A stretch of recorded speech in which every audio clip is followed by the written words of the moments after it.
S सुरासुरमणु सिन्धवन्दिदं धोदगादिकमलं प्रणमामि वड्ढमाणं तीर्थं धम्मस्कातारं शेषे पुण्यतीर्थयरि ससौवसिद्धे विशुद्धस्वभावे समणेयाणानदंसं चरित तव वीर्यायारे ते सौवे समगं पतेगमेव पतेगं वन्दामि अवट्टन्ते अर्हन्ते मानुषे खेते किच्चारिहन्ताणं सिद्धाणं तैणमो गणहराणम् अजावैवगाणं साहूणं चैव संवेसिं तेसिं विशुद्धदंसं प्राणपहाणासमं समासेज्य ओवसंपयामि सम्मं जतोणिवाणसंपत्ति।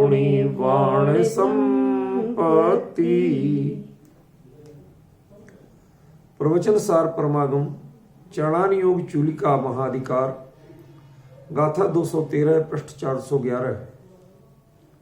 अधिवासे विवासे छेद विहूणो भवीयसामण्ये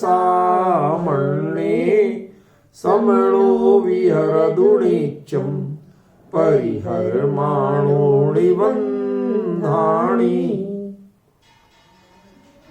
मैंने आज पुनः आगे की 2 गाथाओं का चिंतन किया, थोड़ा देखा विषय की तारतम्यता, क्योंकि आचार्य देव जब लिख रहे हैं तो विषय तो तारतम्य में ही रहना है, ये तो तय है। तो वो मिलाने के लिए मैंने देखा आगे, क्योंकि स्थूल रूप में ही लगेगा कि इस गाथा से अगली गाथा का विषय भिन्न है, उससे वो अगली गाथा का विषय और भिन्न है। ऐसा है नहीं बिल्कुल, इसीलिए मैंने देखा ताकि अपन उसी क्रम से इस चर्चा को आगे बढ़ाएं।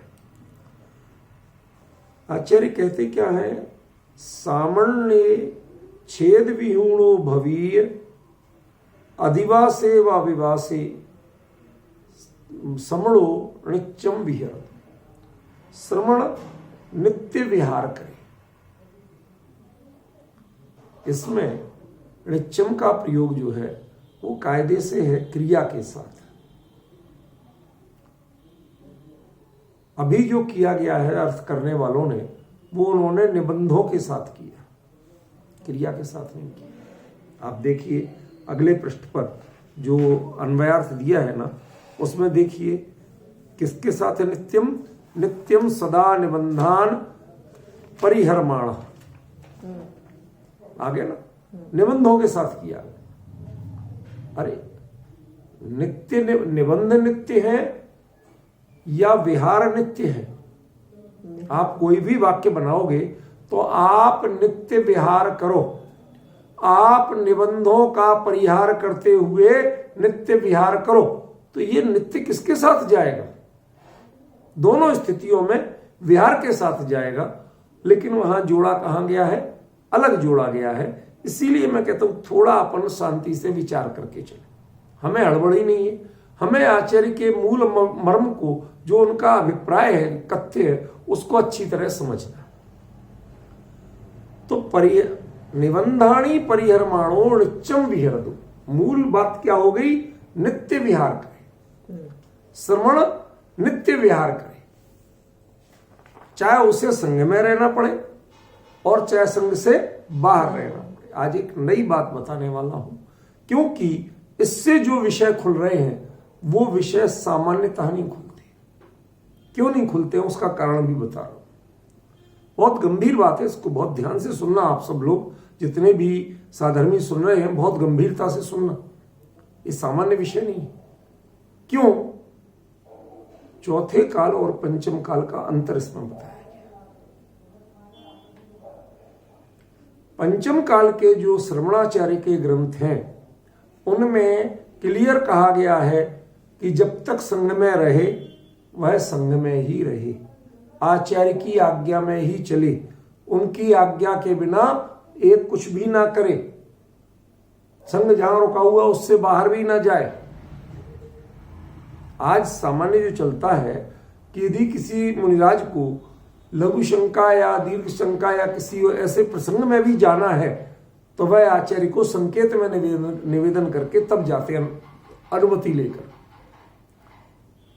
लेकिन एक बात बताइए, पंचम काल के जो उग्र पुरुषार्थी जीव होते हैं वो मुनि दीक्षा लेने के बाद एक बार श्रवण में निपुण हो जाए, परिपक्व हो जाए, कन्फर्म हो जाए, उसके बाद वो अपनी साधना, जिनको मोक्ष अपना मोक्ष स्वयं पाना है, वो किससे पूछ के चलेंगे?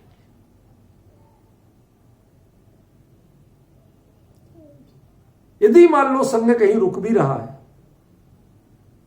और उन्हें अपने विहार करने का भाव है, नहीं लग रहा वहां, तो विहार कर जाएंगे। इसका मतलब है कि चौथे काल में संघ की ये व्यवस्थाएं और जिनलिंगी मुनिराज के लिए विहार की व्यवस्थाएं ऐसी नहीं होती हैं जैसी आज है। जो पंचम काल के मुनि धर्म के ग्रंथों में जो प्ररूपण है वह चौथे काल में यथावत नहीं होता है, वो ऑप्शनल होता है, यहां कंपलसरी।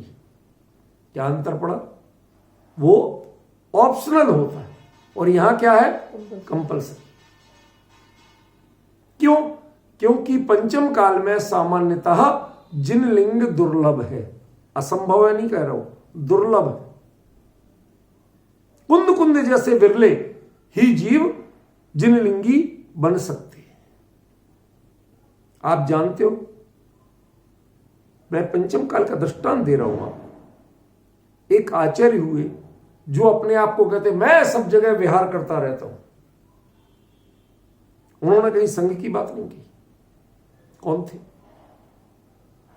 स्वामी समंत भद्र, आचार्य कुंद कुंद के प्रशिष्य। आचार्य कुंद कुंद के साक्षात शिष्य थे आचार्य उमा स्वामी और उनके शिष्य थे आचार्य समंत भद्र। वो कहते मैं विहार करता रहता हूं। नतीजा जान रहे हैं आप क्या हुआ था उनके जीवन में? भस्मक जैसी व्याधि हुई, शिव मंदिर में रहे, वहां का प्रसाद खाया, चढ़ावा खाया, फिर जब व्याधि दूर हुई तब जाके उनके साथ शर्त लगाई गई कि शिव जी की पिंडी, क्या क्या, मैं उन कहानियों में ज्यादा नहीं जाना चाहता। पंचम काल में यदि अपने सहज स्वतंत्र होके बिना किसी बंधन के अपनी साधना के अनुरूप यदि विहार करना है तो यहां अनुमति नहीं है। आप बिल्कुल निस्संग हैं जो वायु सम निर्लेप हैं आकाश से। मुनि धर्म क्या कहा? निस्संग है जो वायु सम। हवा किससे पूछ के चलती है? आप झंडा देखते रहो, कभी पूरब में कभी पश्चिम में, जब मर्जी कब लहरा रहा कब नहीं लहरा, वो किसी के बंधन में नहीं। ऐसे ही मुनि का धर्म कहा कि वह किसी के बंधन में नहीं रहे।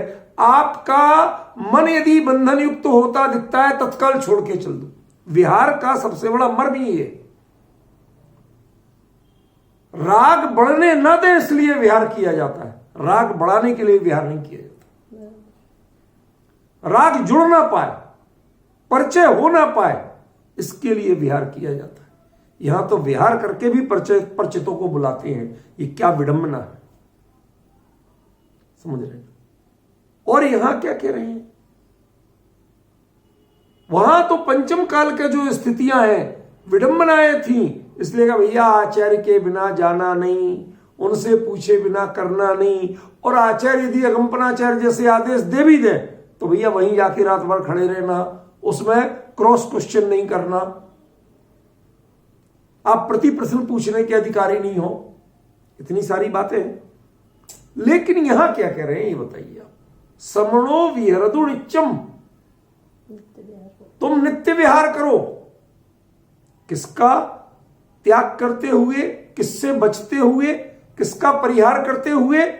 निबंधाणी, जितने भी निबंधन हैं, जो आपके लिए दो तरह के निबंधन हैं। कौन कौन सी? अभी लौट के आऊंगा इस बात में। कौन कौन से दो तरह के निबंधन है? एक निबंधन है 28 मूल गुणों का,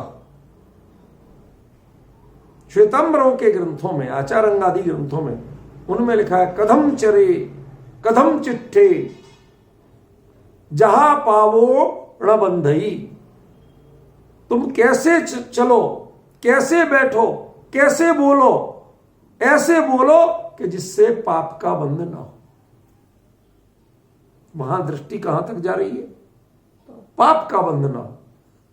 भाई आपका गुणस्थान परंपरा कहती है कि अविरत सम्यक दृष्टि से ही पाप का बंध हो जाता है।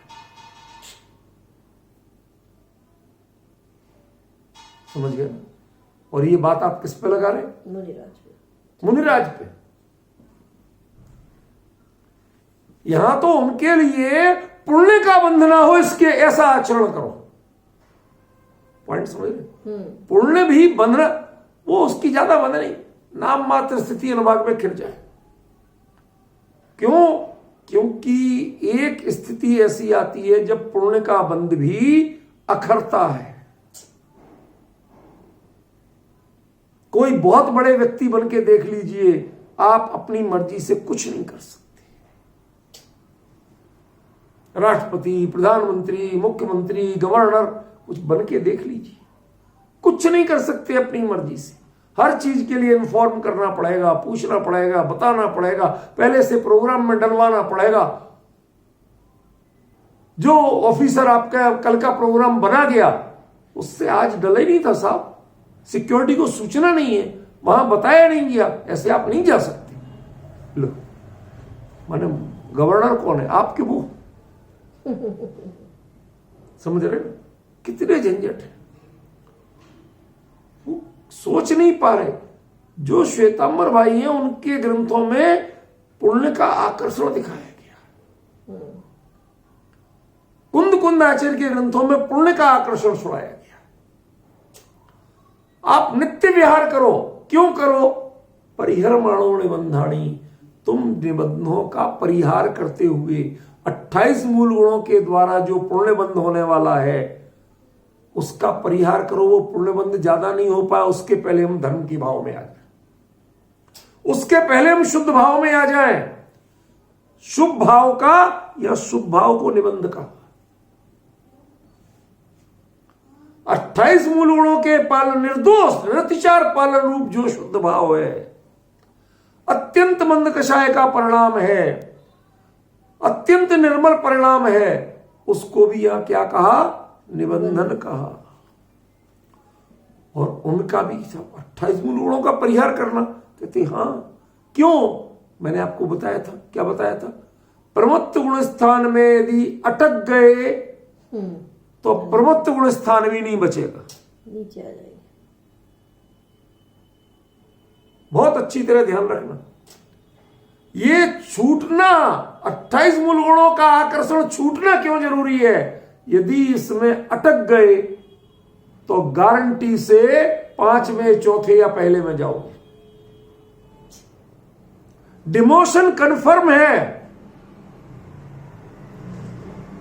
छेद में भी नहीं रह पाओगे, छेद से नीचे चले जाओगे। समझ रहे हैं ना? इसलिए आचार्य क्या कहते हैं? 28 मूल गुणों का पालन तो करो, लेकिन कोशिश करो इनको जितनी जल्दी छोड़ सको। परमानेंट नहीं छोड़ सको तो फॉर द टाइम बीइंग छोड़ते रहो, परिहार करते रहो इनका। यदि इनमें अटकाव हो गया, एक और बात, आपका चारित्र उत्कृष्ट कब होगा?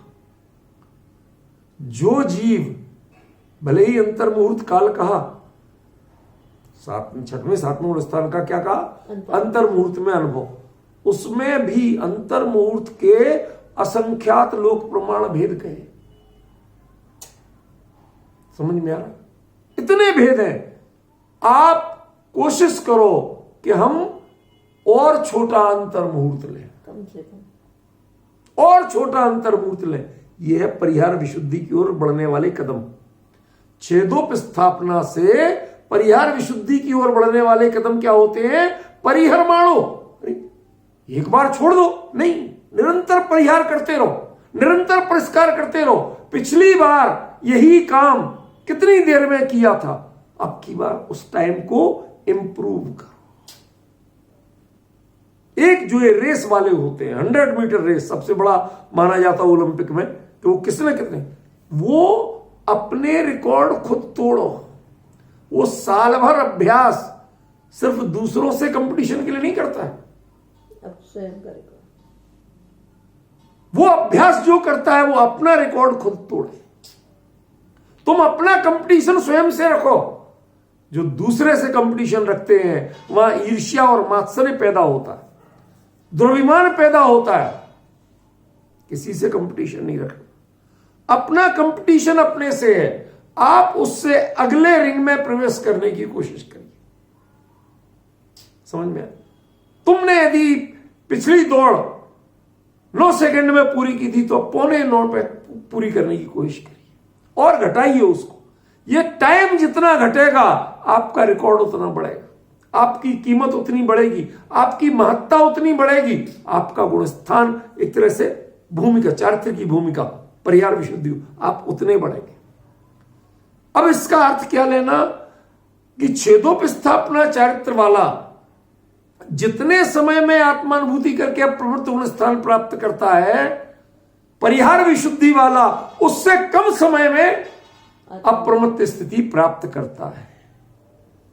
लेकिन श्रेणी आरोहण नहीं हो रही है जब तक, तब तक क्या है, परिहर माणो। आपको ये परिहार का काम करते रहना है, परिहरण करते रहना।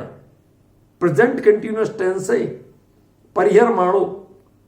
ऐसा निरंतर करता हुआ, देखो साफ दिया, नित्यम, समझ में आया? ऐसा परिहार करते हुए तुम नित्य विहार करो। ये परिहार निरंतर करना है तुम्हें। कब तक? जब तक श्रेणी नहीं होती है, जब तक सातिशय प्रमत्त गुणस्थान नहीं होता है, तब तक तुम्हें निरंतर परिहार करना है। किसका? निबंधों का। लोग क्या अर्थ करते हैं? जो पाप बंध का परिहार करो। अरे भैया, मुनिराज के पाप बंध होता भी है? नहीं होता, 3 के साथ चौकड़ी पर आओ। नहीं तो ये बहुत बढ़िया बात कह दी आपने। आज जो भी करते हैं भाई साहब, मुनिराज के तो पाप बंद होते ही नहीं। अरे पहले मुनिराज बनो तो सही। पहले ये तो तुम्हें आईना दिखाया जा रहा है कि पहचानो तुम्हारे परिणाम कहां हैं। आचार्य कुंद कुंदेव फरमा रहे हैं कि मुनिराज के पाप बंद होता नहीं है, उनके परिणाम कभी पाप रूप होते ही नहीं है। वो परिहार किसका करते हैं? कि वो परिहार पुण्य परिणामों का करते हैं। उच्च श्रेणी के धावक, वो कई तरह के रिकॉर्ड होते हैं। एक होता है अपने घर का रिकॉर्ड, भाई तुम्हारे भाई साहब कितने तेज दौड़े थे, उनसे तेज, कम से बढ़ता है ना आदमी। फिर गली मोहल्ले के लोगों से कंपटीशन, इनसे तेज। फिर उससे ऊपर उठोगे, पूरे अपने शहर से तेज, फिर जिला से तेज, फिर प्रदेश कमिश्नरी से तेज, फिर प्रदेश लेवल, स्टेट लेवल से, फिर कंट्री लेवल से, फिर एशिया लेवल से, महाद्वीप लेवल से, फिर और होते होते कहां तक पहुंचना? वर्ल्ड लेवल से। फिर वर्ल्ड लेवल का भी रिकॉर्ड तोड़ दिया, तब क्या करना? अपना रिकॉर्ड तोड़ना। पॉइंट समझ रहे? अब क्या करना? वर्ल्ड लेवल का रिकॉर्ड तोड़ दिया, विश्व रिकॉर्ड बना लिया। अब क्या करना? कि अब अपना रिकॉर्ड तोड़ना है। इस समय को तुम्हें निरंतर घटाना है। कहां तक घटाना? कि जब तक श्रेणी की स्थिति ना आ जाए, आपको वापस लौटने का काम ना रह जाए। समझ में? ये है परिहर माणो, ये है परिहार विशुद्धि चारित्र का। वो मैंने कहा था ना कि इसमें शुरुआत दिखाई जा रही है। अब जो अर्थ करें कि निबंधानी, माने जो तुम्हें बंधन है, कर्मों के बंधन जो होते हैं, कर्म का बंधन छोड़ते हुए क्या है? सब पुण्य कह लो, पुण्य कह तो लो, लेकिन ये पुण्य के बंधन को बंधन नहीं कह रहे हैं वास्तव में। जो 28 मूल गुणों का पालन है वह अपने आप में एक बंधन है। क्यों? क्योंकि ये अटका रहा है आपको स्वरूप में जाने से। और इसे इतनी जल्दी है। क्या कभी कभी होता है ना कि किसी को जल्दी जाना हो और कोई कहने नहीं चाय पी के जाओ, तो आजकल तो खत्म हो गया सिस्टम, कप में ही मिलते हैं। पहले होता था कप प्लेट। कभी आपने गौर किया हो कि कप और प्लेट साथ में लगती थी? समझ में क्यों होती थी? भाई तुम्हें जल्दी पी के जाना तो ठंडा करके पी के जा सकते हो। वो प्लेट जिसको समय की कमी है उसके लिए होती थी, जिसे आपके यहीं बैठ के टाइम पास करना है उसके लिए तो कप ही काफी है, प्लेट की जरूरत ही नहीं। जिसको चाय फैलने का या टपकने का डर हो इसके लिए प्लेट चाहिए हो, तो भूमिका क्या हो गई उसकी? देखो दृष्टांत वही है, कप प्लेट वही है। एक क्यों यूज कर रहा प्लेट को? क्या करे साहब, मेरी चाय मेरे कपड़ों पर टपक जाती है, मैं पीना नहीं जानता। क्या भूमिका है सोचिए आप। दूसरा कि साहब रखी है, थोड़ा रखने में हाथ में लेने में असहूलियत होती है, हाथ में गर्म ना लगे हम यहीं पर रख लेते हैं, लेकिन उससे पी नहीं रहे। यह उससे तो बेहतर है, जिसके टपकने के लिए ले रहा था वो सपोर्ट के लिए ले रहा है, टपकाने के लिए नहीं ले रहा। अब उससे स्खलन नहीं होता है, समझ गए ना? स्खलन तो समझते हो ना, गिरना। अब उससे ऐसी गलतियां नहीं होती हैं जो काय चेठम्मी दो छेदों कहा था ना, वो काय की चेष्टा के छेद नहीं होते, उससे तो इंप्रूव हो गया। लेकिन अब वो किस भूमिका में जा रहा है कि जो समय तुम्हें इन मूल गुणों के पालन में लग रहा था उस समय को परिहर मानो, उसको बचाओ, save your time, improve your time record. अब और जल्दी जाना, और जल्दी जाना, तो जैसे वो प्लेट में डाल के पी के फूक के और पीता और फटाफट भाग जाता है, ऐसे ही इसको क्या करना है? अपने ही टाइम को निरंतर इंप्रूव करते रहो, निरंतर इंप्रूव करते रहो, निरंतर इंप्रूव करते रहो। जितनी स्पीड बढ़ाओगे, जैसे वो मौत के कुएं में घूमता ना, यदि स्पीड लगातार नहीं बढ़ा है तो उसमें घूम नहीं सकता, ऊंचाई पे नहीं चढ़ सकता, क्योंकि चढ़ाई पे स्पीड अपने आप घटती है। आपको और रेस बढ़ाना पड़ेगी तब गोल चक्कर घूम पाओगे, वरना वहां कोई सपोर्ट नहीं है, जरा से स्पीड चूकी और धड़ाम नीचे गिरोगे। वो बाइक में कोई गुरुत्वाकर्षण नहीं है, वो बंधी हुई नहीं है उससे, वो चल काय पे रही है कि आप जितने सर्कल काट रहे हो, जितनी स्पीड बढ़ा रहे हो, उतने दुनिया देख रही है। ऐसे ही केवली के ज्ञान में, ज्ञानियों के ज्ञान में क्या झलक रहा कि इसका समय निरंतर घट रहा। ये मूल गुणों के पालन का समय का परिहार करना चाहता है, इसमें अटकना नहीं चाहता है, और बारंबार समय घटाते हुए अपने स्वरूप की साधना में लग रहा है। यह है परिहरमाणो नित्यम। और यह प्रक्रिया कब तक करना? जब तक जीरो पर नहीं पहुंच जाओ, जब तक श्रेणी आरोहण नहीं हो जाए। ये प्रमुक्त से अप्रमुक्त का जो चक्कर है ना, ये गैप है, ये खत्म ना हो जाए तब तक ये प्रक्रिया करना। साथ ही इस निबंधानी का क्या अर्थ है? इसका व्यवहार पक्ष यही है। निश्चय पक्ष तो बता दिया, व्यवहार पक्ष क्या है? हम किसी भी जगह से यदि रंच मात्र भी हमारा आकर्षण जुड़ता हो, परिचय जुड़ता हो, हमें आंखों में पहचान का भाव जगता हो, समझ में? मुझे वाकई में इतनी पीड़ा हुई थी जब एक मुनिराज का परिचय हमें इस रूप में दिया गया।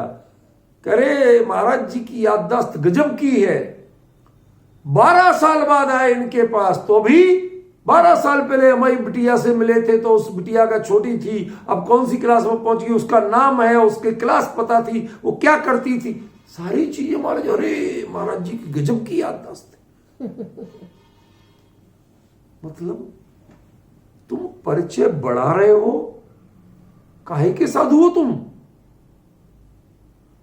ये निबंधन बढ़ा रहे हो, कोई तुम्हें पहचाने या नहीं, लेकिन तुम किसी को पहचानते हो तो समझ लेना तुम अपने पद के साथ अन्याय कर रहे हो। क्या तुम किसी को पहचानते हो? आप अपने साथ अन्याय कर रहे हो, मुनि धर्म के साथ अन्याय कर रहे हो। आपको बिल्कुल नहीं पहचान होने लगे, आंखों में पहचान परिचित पने का भाव आने लगे, उसके पहले विहार कर जाना। श्रवणो विहुरति नित्यम, हे श्रवण तुम नित्य विहार करते रहो। ये उपयोग किसी पर से जुड़ पाए, अरे कोई मोह के रूप में ना जुड़े, धर्मानुराग के रूप में भी जुड़ पाए, उससे पहले तुम विहार कर जाओ। नाराज तो नहीं होगे? मैं खतरनाक बात कहने वाला हूं। मैंने क्या कहा था पिछली बार, 2 दिन पहले की चर्चा में? 2 दिन का जो अंतराल हुआ मुझे बहुत पीड़ा हुई। एक दिन तो मजबूरी थी, लेकिन कल मेरे साथ बड़ा धोखा हुआ। यदि उनने पहले बता दिया होता तो मैं 1 घंटे की अपनी चर्चा करके जुड़ता उनसे। सब कुछ वहां कोई तत्व की गंभीरता नाम की चीजें नहीं थी। समझ में आया? हमें समझना है ये जो चर्चा है ये बहुत उत्कृष्ट चर्चा है। क्या कह रहा था मैं? वो प्रश्न को ध्यान दीजिए जरा, क्या प्रश्न था? आचार्य कुंद अपनी भूमिका से आगे की चर्चा कर रहे हैं। 2 दिन पहले बात की थी मैंने। आप स्वयं देखिए, कुंद अपने जीवन के 3 प्रमुख कालांश उन्होंने प्रायः एक जगह बिताए। अधिकांश ग्रंथों की रचना कहां की? पुन्नूरमलई। समाधि का काल कहां बिताया? कुंदाद्री। जन्म क्षेत्र क्या था? कौन कुंडला। कहते हैं वो जो सठखंडागम की टीका लिखी थी वो भी वहीं लिखी थी उन्होंने। मतलब एक सीमित एरिया में रहे, बहुत ज्यादा विहार नहीं किया। क्यों? क्योंकि निरंतर यदि विहार करते तो ये इतनी बड़ी साहित्य साधना संभव नहीं थी, क्योंकि ग्रंथ अपने साथ लेके नहीं चलते थे। अब एक ग्रंथ यदि लिखना शुरू किया तो समय तो लगेगा, रटे रटाए तो लिख नहीं रहे थे। आप समझिए जरा। और जिनवाणी बना रहे हैं आप, तो उसको शब्दांकन करने में कितनी सावधानी चाहिए। समझ रहे हैं? उस सावधानी को देखते हुए वो स्वयं जो अपेक्षाकृत निरंतर नहीं कह रहा हूं, अपेक्षाकृत थोड़े रुक रुक के काम किया जिन्होंने, वो अपने से आगे की बात कर रहे हैं। कुंद को कुंद आदर्श नहीं रह गए थे। जब व्यक्ति अपने आप से अतृप्त होने लगे, ध्यान देना जो शब्द बोल रहा हूं, जब व्यक्ति अपने आप से अतृप्त होने लगे, जितना वो कर रहा उसमें वो संतुष्ट नहीं हो, उसकी उन्नति की दिशा अलग होती है। मैं कोई मान कषाय के लिए नहीं कह रहा हूं, एक घटना भर बता रहा हूं। जयपुर में जब मैं पढ़ता था तो अपने ब्रह्मचारी प्रतिष्ठाचार्य अभिनंदन कुमार जी जो है ना, ये एक आरोप मेरे पे हमेशा लगाते थे। कहते थे ये बहुत मक्कार है, बहुत झूठा है। और वो गलत नहीं कहते थे। किस बात पे कहते थे वो समझ लो। वो इसलिए कहते थे कि मैं पेपर दे के निकला, आया, कैसा गया? बिगड़ गया, कुछ खास नहीं, अच्छा नहीं रहा। दूसरे लोग अब बढ़िया गया, बिल्कुल टनाटन। रिजल्ट आता तो वो मेरे से 10 से 15 नंबर पीछे उस पेपर, उसी पेपर में जिसमें मैं कह रहा हूं कि नहीं अच्छा नहीं गया, बहुत मक्कार है, बहुत धूर्त है, झूठ बोलता है। मैंने कहा भाई साहब, मैंने कोई झूठ नहीं बोला था। उनको हम सब लोग भाई साहब ही कहते थे, बड़े भी थे। भाई साहब मैं कोई झूठ नहीं बोला। क्यों? मुझे टारगेट था 100 का, अब वो 89 आए तो मैं दुखी नहीं हूं तो क्या हूं कि मेरे 11 नंबर छूट रहे थे। मुझे पता था 89 आना है, लेकिन वो जो 11 नंबर छूट रहे थे ना, मैं तो परेशान उनके लिए था। और ये खुशी किसके लिए थे कि इन्हें 60 की भी आशा नहीं थी, इन्हें 65 नंबर का कराए, नाश रहे थे। मेरा कंपटीशन आप लोगों से नहीं था, मेरा कंपटीशन मेरे से था। और मैं जो अपने आप को दुखी अनुभव कर रहा था या निराश अनुभव कर रहा था, वो किस बात को, मुझे क्या बनना चाहिए और मैं वो नहीं बन पाया, इसके लिए दुखी था। पॉइंट समझ रहे हो? जब व्यक्ति अपने से ऐसी प्रतिस्पर्धा करने लगे, अपनी ही उपलब्धियों से अतृप्त होने लगे, अतृप्ति का मतलब लालसा नहीं है, वासना नहीं है, चाहत नहीं है, डिजायर नहीं है। पर मैंने एक बचपन में छात्र जीवन में एक वाक्य लिखा था, रूपल बहन, वो लिखा था, अल्पता में संतुष्ट होना किम पुरुषों का अभिज्ञान है। ये थोड़ा सा टिपिकल लैंग्वेज हो गई, सरल अर्थ बताता हूं। अल्पता माने छोटी मोटी उपलब्धि में संतुष्ट होना, आदमी गर्वित होना, हाँ बहुत बढ़िया है। ये किम पुरुषों माने कायरों का, अभिज्ञान माने लक्षण है। ये सूरवीरों का लक्षण नहीं है। हाँ इतने नंबर, हाँ बहुत हो गए, साहब पास हो गए, सेकेंड डिवीजन पास हुआ, मजा आ गया, सेकेंड डिवीजन पास हुआ, फेल तो नहीं हुए कम से कम। ये कौन है? ये मेधावी विद्यार्थी के लक्षण है क्या? नहीं है। समझ में आया?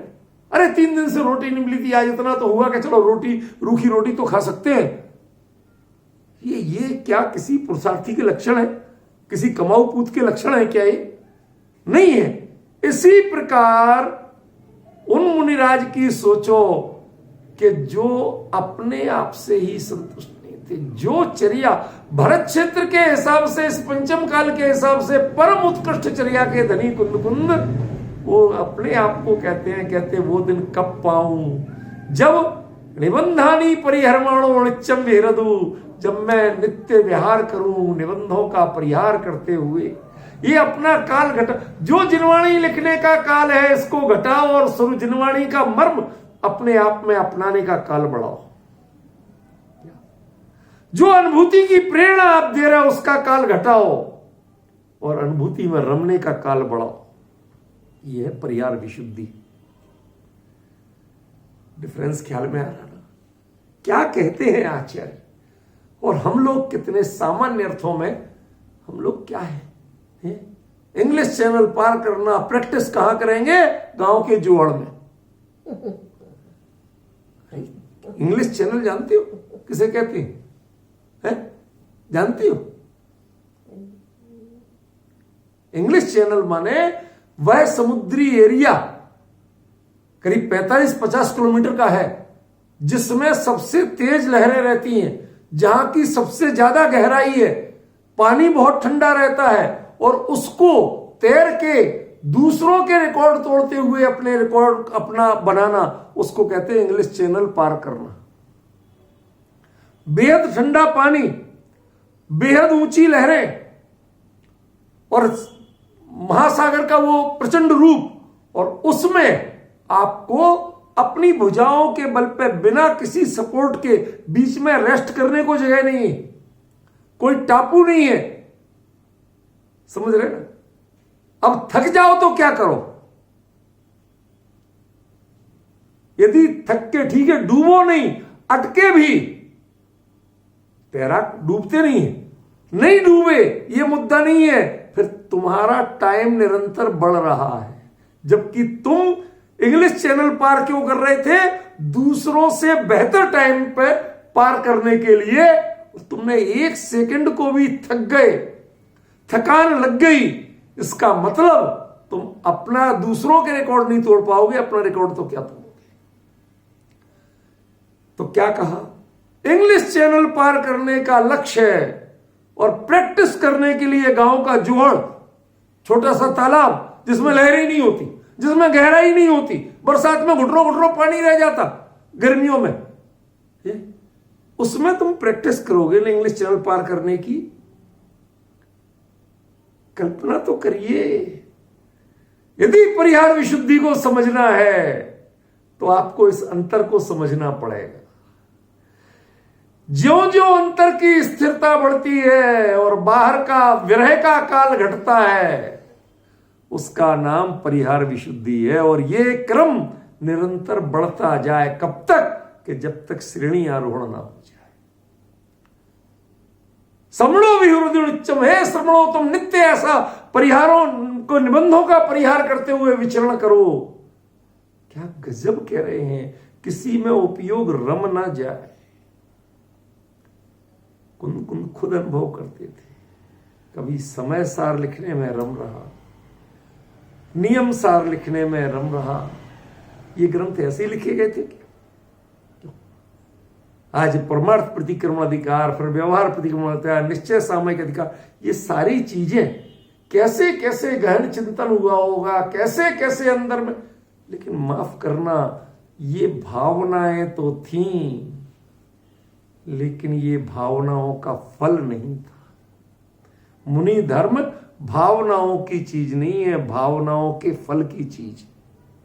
और वो फल क्या होता है? विरह का काल घटना, अनुभव का काल बढ़ना, ये भावनाओं का फल है। आपने भावनाओं का काल बढ़ाया था, नहीं तो ये ग्रंथ नहीं लिखे जाते। इसलिए ये गाथा जो है वो कुंद कुंद लिखते समय, क्या बताऊं, ऐसा लगता है कि कुंद कुंद सामने खड़े हैं और जैसे कह रहे हो कि हाँ मैं इसको लक्षित करके लिख रहा हूं, अपने को लक्षित करके नहीं लिख रहा। मैं अभी दर्शक बन गया हूं, मेरे सामने जो जा रहा है वो कोई और है। क्या कल्पना करिए, समझ में। आज तो हम कहते हैं कि निबंधों का परिहार करो भैया, मतलब किसी से राग नहीं बढ़ पाए, ये तुम्हें ये कहना पड़ रहा। आप किस भूमिका में हो, मतलब वो प्लेट क्यों है कि चाय कपड़ों पे फैल जाती है, इसलिए हम प्लेट लिए कि चाय कपड़ों पे ना फैल पाए। ऐसी भूमिका एक के प्लेट है कि मैं जल्दी से जाऊं अपने काम पे, इसमें चाय पीने के चक्कर में लेट ना हो जाऊं, इसके लिए प्लेट है।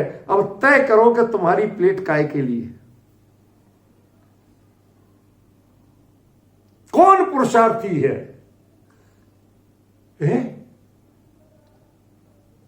जो प्लेट को इसलिए लगाता है कि कपड़ों पे ना गिर जाए, कपड़ों को बचाने के लिए प्लेट है। 28 मूलों का पालन करता है। ये वो क्या भूमिका है, सोचिए। यदि वो अर्थ किया जाए तो ऐसा जीव, ऐसे मुनिराज क्या परिहार विशुद्धि जैसे चारित्र के धनी हो सकते हैं? नहीं। कहा तो गया है, कहा तो गया है और कहा जाना चाहिए कि उनके अंतरंग में ये प्रेरणा निरंतर रहती है कि मैं अपने स्वरूप में रमूं, पर से कहीं परिचय ना हो जाए। क्या कल्पना करिए, हम धन्य भाग मानते हैं मुनिराज से परिचय हो जाए, आशीर्वाद मिल जाए, और वो क्या कहते, मेरा श्रावकों से परिचय ना हो जाए। क्या भूमिका रही होती होगी रूपल बहन, सोचो। एक साधर्मी मिले तो हम कहते भाई साहब कौन हो, क्या करते हो, सारा परिचय चाहिए, और उन्हें परिचय ना हो जाए इसके लिए निरंतर प्रयत्नशील है। क्यों? क्योंकि मुद्दा परिचय नहीं है, मुद्दा उपयोग का भटकना है, उपयोग का अटकना है, उपयोग में निज के अलावा किसी दूसरे को स्थान ही नहीं देना। यदि स्थान देंगे तो आप जितना स्थान देंगे उतना आउटर रिंग्स में जाएंगे, और जितना स्थान नहीं देंगे उतना इनर रिंग्स में जाएंगे। क्या कभी कभी वो आप लोगों ने खेल खेला कि नहीं खेला, मैं तो खेला है इसलिए पता है। वो ऐसे होता था ना, ऐसे छोटे छोटे सर्कल्स बने होते थे, बीच बीच में कट होते थे, और वो छोटे छोटे से लोहे के छर्रे उसमें सेंटर में उसके एंटर करना।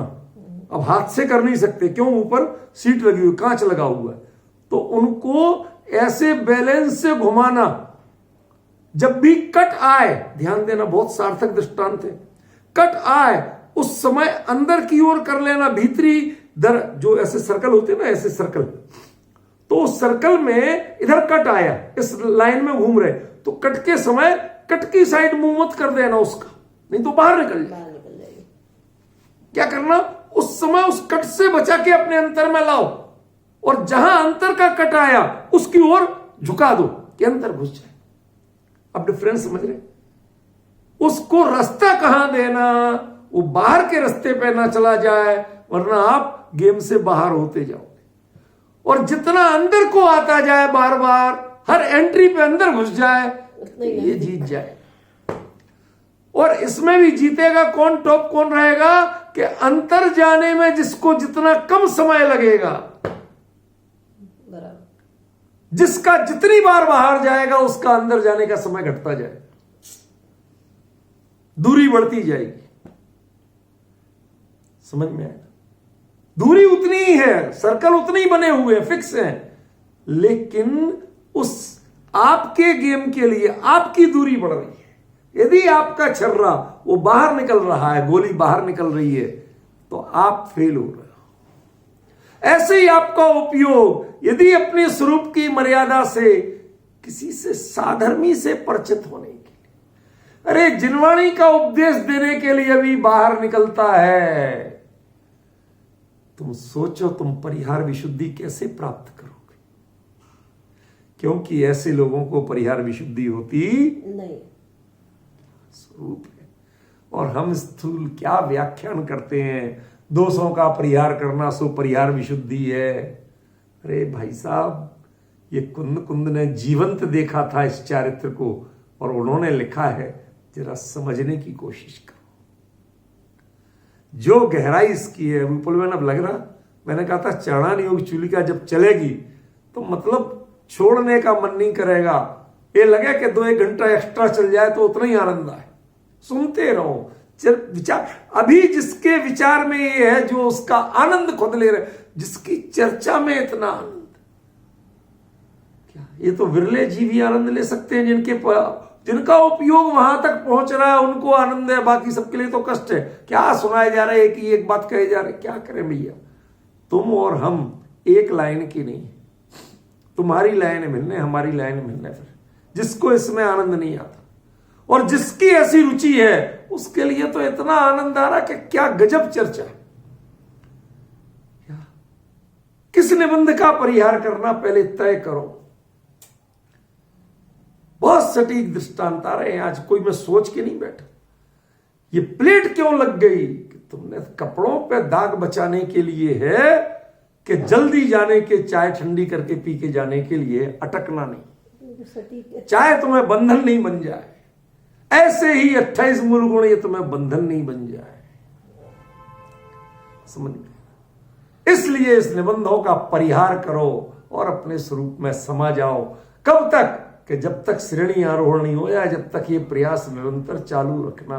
श्रेणी आरोहण इसका मतलब कब होगा, किस जीव को होगा, ये व्याख्यान कहीं लिखा नहीं मिलता जो मैं बता रहा हूं। मैं नहीं बता रहा, कुंद ने यहां बताया, संकेत किया, उसको मर्म हमें समझना है। कैसे? अभी आप इस सर्कल में घूम रहे हैं, फिर और इनर में आए, और इनर में आए, और इनर में आए, और इनर में आए, और अटक गए। बस अब ये जो मिल गया ना, अब ये घूमे कहां, दोनों मिल गए, अब घूमना नहीं ना। ये है श्रेणी आरोहण, ये है सातिशय प्रमत्त का काम।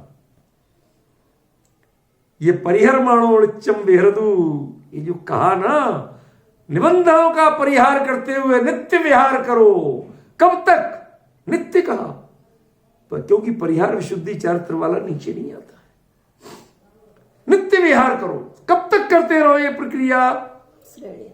उसका काल भी, उसके भेद भी अंतर्मूर्त के असंख्यात लोग प्रमाण कहे, तो तुम्हें कितना ही काल लग जाए, लेकिन हर समय घट रहा है। समझ रहे ना? घटते घटते कितने समय में घट पाएगा, लेकिन यह तय है कि आपकी प्रोग्रेस निरंतर चालू है। हर बार आपकी गोली इनर सर्कल में जा रही है, आउटर सर्कल में नहीं जा रही। आउटर सर्कल से बचने का परिहार करो। जो आउटर सर्कल आए और आप उसको बचाओ, उससे निकल ना जाए। ऐसे ही जो ही प्रवृत्ति की भूमिका है, उपयोग 28 मूल गुणों के पालन में निकल ना जाए। इसका मतलब 28 मूलों को पालन नहीं करके उल्लंघन करना, वो तो पालन हो गई क्योंकि आप ट्रेंड हो, आप कच्चे नहीं हो, वो तो पालन तो होगा। लेकिन पालन करते हुए उसे खेद बरतेगा, हर्ष नहीं होगा। पालन करने के लिए उपयोग नहीं लगाएगा। पालन करते हुए खेद बरतेगा माने अरे मैंने कहां से कहा पालन कर रहा है यार, 28 पाल ला, ऐसे नहीं करेगा तो वो प्रीतिपूर्वक प्रसन्नता से, बिल्कुल निर्दोष आचरण। लेकिन उसके दुनिया करे महाराज जी की क्या सहीचर्या है, कितनी विनम्र चर्या, कितनी शुद्ध चर्या, उस शुद्ध और विशुद्ध चर्या में वो अटकेंगे नहीं। दुनिया की वाहवाही, तालियां, अनुमोदन, अभिनंदन, इसमें वो अटकेंगे नहीं। अटकेंगे तो दूर, इस पे ध्यान ही नहीं देंगे। जहां लोग ऐसा बोले वहां से उठ के चल देंगे। नित्य विहार, इसके लिए नित्य विहार जरूरी है, क्योंकि प्रशंसक अधिक खतरनाक है निंदक की तुलना में। हमारे यहां कहा गया निंदक नियरे राखिए आंगन कुटी छवाए। आंगन में, अपने घर के आंगन में एक अलग कुटिया बनाओ और उसमें किसको रखना?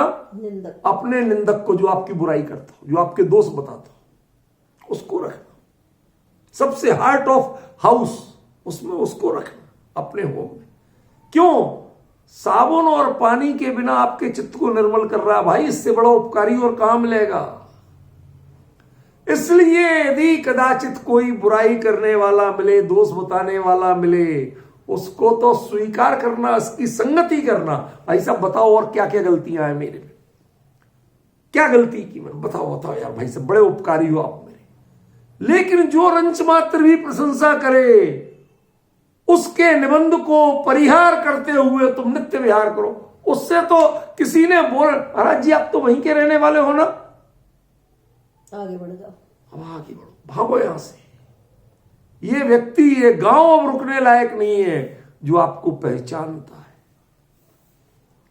एक तो ठग इससे बचता है और एक साधक साधु इससे बचता है। ध्यान रखना, ठग क्यों बचता है? ये लोग पहचान गए तो हमसे ठगा कौन जाएगा, किसे ठगूंगा, वो भागता है, कहता भाई अब तो दूसरी जगह देखो।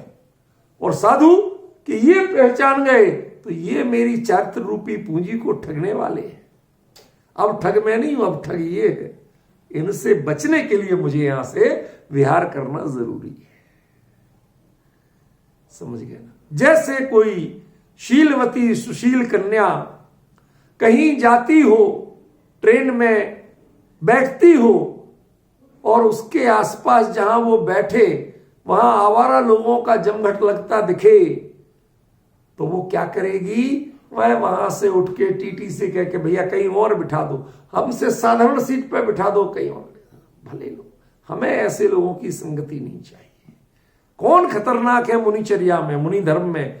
जो आपको पहचानते हैं, जो आपकी प्रशंसा करते हैं, जो आपके लिए बहुमान करते हैं, चाहे यशोगीतियां गाते हैं, वो खतरनाक है आपके लिए। उनका नित्य परिहार करो। क्या है मुनि धर्म? हमारे एक साधर्मी भाई कहते हैं, बड़े उदार हैं, बहुत सज्जन हैं, बहुत मेरे प्रति वात्सल्य रखते हैं। कहते सुदीप जी इतना खराब बोलते हो, कहीं आपके साथ कुछ हो ना जाए, आजकल जमाना ऐसे ही चल रहा है। भाई साहब जो होना होगा होगा, मैंने क्या अनर्थ किया? जो कुंद आचार्य ने बताया मैंने उतनी तो बोला, उसके अलावा क्या बोला? जो जिनवाणी ने साधना की पद्धति बताई वही तो बोल रहा हूं, और क्या बोल रहा हूं? किसी से लेना नहीं, देना नहीं, झगड़ा नहीं, टंटा नहीं, नाम तक नहीं लेता किसी का, अपने काम से काम। समझ में? फिर भी किसी को लगता है तो लगे, जो होना होगा होगा, क्या कर सकते। मेरे मन में किसी के प्रति कोई द्वेष नहीं, किसी से कंपटीशन। अरे मैं तो यहां कुछ हुई ही नहीं, मैं तो कुछ कह ही नहीं रहा। आचार्य देव ने क्या कहा, मैं तो खाली उसको, उन्होंने जो जैसे कान में मैसेज दे रहे हैं और मैं मुंह से आपको बोल रहा हूं, बस इतना है मेरी भूमिका। इसके अलावा मेरी कोई भूमिका नहीं। कभी कभी होता है ना, हम मोबाइल से सुन के घर पे बता रहे होते, नोट करो, वो ये बोल रहे आप नोट करो, बस मेरी इतनी भूमिका और कुछ नहीं है। मैं तो माउथ पीस हूं, समझ में? मैं कुछ हूं ही नहीं इसमें। पर ये जरा कुंद कुंद क्या कह रहे हैं, ये विचार तो करो कि तुम निबंधों का परिहार करते हुए नित्य विहार करो। जहां तुम्हें एक रंच मात्र भी अटकाव लगे, ये धरती बहुत बड़ी है, भारत बहुत बड़ा है, कहां से कहां चले जाओ, क्या लेना देना। साहब जा गए, कोई आहार देने वाला ही नहीं मिला तो अरे भाई, तुमने घर काय के लिए छोड़ा था? साधना के लिए या साधनों के लिए? तय कर लो, साधना के लिए छोड़ा था या साधनों के लिए छोड़ा था। मैं किसी के अनुमोदना नहीं कर रहा हूं, प्रशंसा निंदा कुछ नहीं कर रहा हूं, एक घटना बता रहा हूं। आजादी के पहले की समय निजाम स्टेट हैदराबाद में, वो तो इस्लामिक स्टेट था, वहां नियम था कोई नग्न विहार नहीं कर सकता, वहां से निकल नहीं सकता, साधु भी नहीं निकल सकता, घूम नहीं सकता। उनकी स्त्रियों की मर्यादा, वो सब दुनिया की बात है, कोई नहीं घूम सकता पूरे स्टेट में, कोई नंगा नहीं घूम सकता, क्योंकि हिंदुओं में भी नागा साधु होते हैं। सख्त पाबंदी, पूरे जहां से राज्य की सीमा शुरू होती है वहां ऐसे बोर्ड लग के उनके निर्देश लिखे हुए।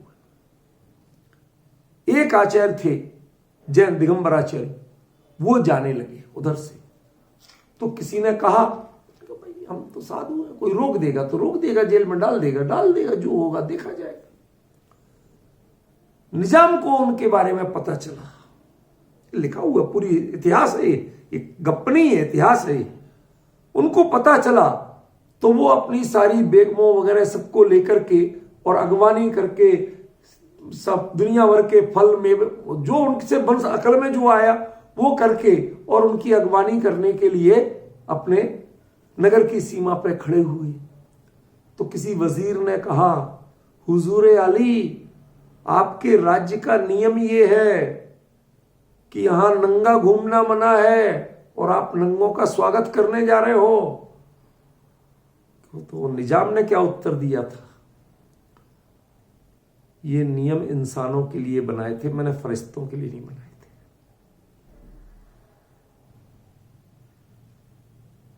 शब्द विचार करिए। वो कोई जैन नहीं था, जैन धर्म को जानता नहीं था, फिर भी उनके बारे में जो सुना था उसने, उसके आधार पे उसने क्या बोला, ये 100% फैक्ट घटना है। समझे, मैं किसी विवाद में नहीं पड़ा, इसलिए किसी का नाम अस्ति नास्ति कुछ नहीं कर रहा हूं, मैं तो खाली एक घटना बता रहा हूं, दृष्टांत है मेरे लिए और कुछ नहीं। क्या बोला कि ये नियम मैंने जो बनाए थे कि नंगा नहीं घूमे, उसको नहीं करने देंगे। कहते जो निजाम के नियम इंसानों पर लागू होते हैं, फरिश्तों पर लागू नहीं होते। ये फरिश्ते हैं, इसलिए मैं इनके स्वागत के लिए हूं और मेरी सारी बेगमों को लेके आया। आप डिफरेंस समझ रहे? जैन साधु की चर्या की क्या प्रतिष्ठा थी, क्या प्रतिष्ठा थी, और उसके बाद भी वो आचार्य वहां रुके नहीं, धीरे से 2 शब्द मांगलिक के सुना चले गए आगे। क्यों? हमें परिचय नहीं चाहिए, हमें राजकीय सम्मान नहीं चाहिए। ख्याल में है ना? क्या सावधानी चाहिए। ये निबंधन दूसरे के नहीं है, अपने हृदय को टटोलिए। वो निज गायक के अलावा अन्य किसी की पहचान उसमें पड़ी है क्या? क्या वो किसी को पहचानने लगा है क्या?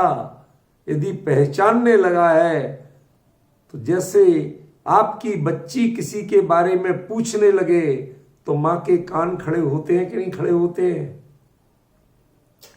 समझ रहे ना? मैं ज्यादा विस्तार में नहीं जाऊंगा, संकेत आप सब सुधी है, संकेत काफी। इसी प्रकार जब आपका उपयोग किसी पर वस्तु के बारे में पूछने लगे, जिज्ञासा रखने लगे, परिचय रखने लगे, कितने ही उत्कृष्ट साधर्मी क्यों ना हो, पर उसमें को भी बंधन को तोड़ो। कुंद कुंद अपने आप से एक तरह कह रहे हैं, तुमने सारे जीवन 84 84 पहाड़ रखे, कहां कहां बैठ के किन किन भव्य जीवों का अपार करुणा की तुमने कि अरे ये जीव समझे तो सही, किसी तरह समझे, वरना इस पंचम काल में जन धर्म का क्या होगा, आत्म धर्म का क्या होगा। कुंद इस गाथा में अपने आप से कहते मैं तो अटकने वाला साधु रह गया, सच्चे साधु तो परिहार करने वाले होते। तुम नित्य विहार करो, तुम अपना टारगेट तय करो, तुम कहां देख के आए हो, तुम्हें अब जो मुनि पद लेना है उसमें तुम नित्य विहार करना, अटकना मत। 84 पहाड़ लिखने के लिए भी मत अटकना। सोचिए, आज जिस कारण से आप कुंद कुंद को याद कर रहे हो, इतना बहुमान कर रहे हो, उस कार्य की कुंद कुंद स्वयं उपेक्षा कर रहे हैं, उसे आदर्श नहीं मान रहे। समझ में आ रहा है आपको? पॉइंट समझ में आ रहा है ना? कितनी गहराई है, इसको पहचानो जरा। अगली गाथा पे जाऊंगा, पर पहले इसको पूरा तसल्ली से हृदय में बिठा लो। क्या है परिहार विशुद्धि, कैसे बढ़ता है जीव परिहार विशुद्धि? सूक्ष्म इसमें छेदोपस्थापना से परिहार विशुद्धि का रास्ता कहां से होके जाता है, उसकी पगडंडी कौन सी है कि अपने परिणामों की ऐसी सूक्ष्मता से निरीक्षण करना। कोई ईर्ष्या समिति में ऐसा निरीक्षण नहीं होता है जैसा निरीक्षण करता है। ईर्ष्या समिति में पर जीवों का निरीक्षण होता है, उनकी रक्षा होती है। यहां अपने परिणाम पर की नहीं, परिणामों की रक्षा करना। मेरा उपयोग कहीं किसी में अटक तो नहीं रहा। अरे अटकना तो दूर, किसी से परिचय तो नहीं है इसका, कोई इसे परिचित तो नहीं लग रहा, कहीं 28 मूल गुणों के पालन में भी ये तृप्त तो नहीं हो रहा। मैंने बिल्कुल निर्दोष पालन किया।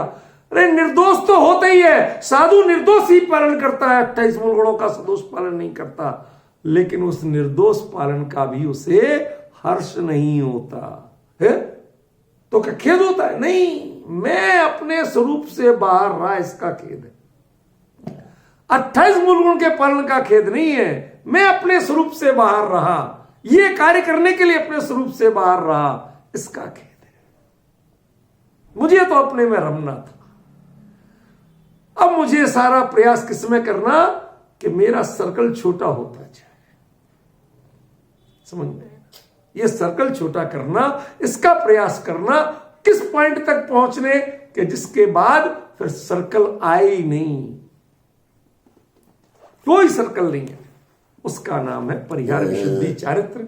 और जो ये होता है, इसकी आखिरी भूमिका होती है, वहां श्रेणी आरोहण होके सूक्ष्म सांप्राय चारित्र पर पहुंचते हैं और अंत में यथाख्यात चारित्र। अब आपको सारा रोड मैप ख्याल में आ रहा है, कैसे बढ़ते हैं, क्या है चारित्र का क्रम, समझ में आया ना? इसका आनंद लीजिए। और चर्चाओं में सच बताऊं थकान लगती है, मजा नहीं आता। ये चर्चा कहां रखें, कौन सा ग्रंथ, कौन सी गाथा, कौन सी पंक्ति पढ़े कि ये चर्चा का आनंद मिलेगा। इसलिए जो आनंद इसमें है, जो तृप्ति अभी फिलहाल इसमें है, ऐसी और किसी में नहीं है। इसके अलावा मैं दूसरे विषय पर बिल्कुल रुचि नहीं रख रहा हूं। ख्याल में विशेष चर्चा